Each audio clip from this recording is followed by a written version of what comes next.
तो अब सवाल यह है कि इजराइल इतना क्यों बौखला गया है। ईरान के पार्स गैस फील्ड पर इजराइल का हमला बहुत कुछ कहता है।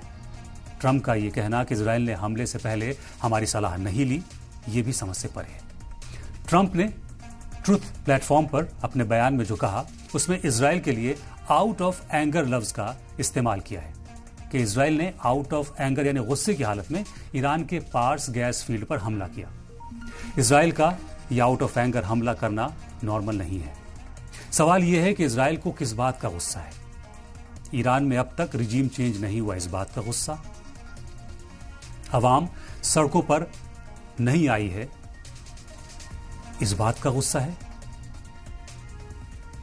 जैसा कि इजराइल सोच रहा था। या ईरान पर इतने हमले होने के बाद भी वो लगातार जवाबी हमला कर रहा है, ईरान, इस बात का गुस्सा है। या फिर ईरान के हमलों में इजराइल की जबरदस्त तबाही है, इस बात का गुस्सा है। या इस बात का गुस्सा कि ईरान के खिलाफ इस जंग में नेटो या दुनिया के और मुल्क अमेरिका और इजराइल के साथ खड़े नहीं हैं।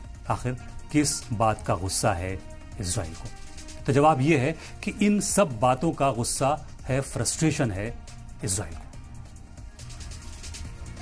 इजराइल का डिफेंस सिस्टम तबाह हो गया, लोग मर रहे हैं, तबाही हर तरफ है, न तेल अवीव महफूज है न हाइफा।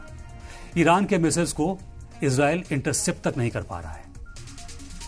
लाख सेंसरशिप के बाद भी तबाही की तस्वीरें दुनिया के सामने आ रही हैं। वो मुल्क जो अपनी टेक्नोलॉजी और अपनी इंटेलिजेंस एजेंसी की वजह से दुनिया भर में खौफ पैदा करता है, वो खुद इस वक्त खौफजदा है और ये बाकी दुनिया के लिए खतरनाक है।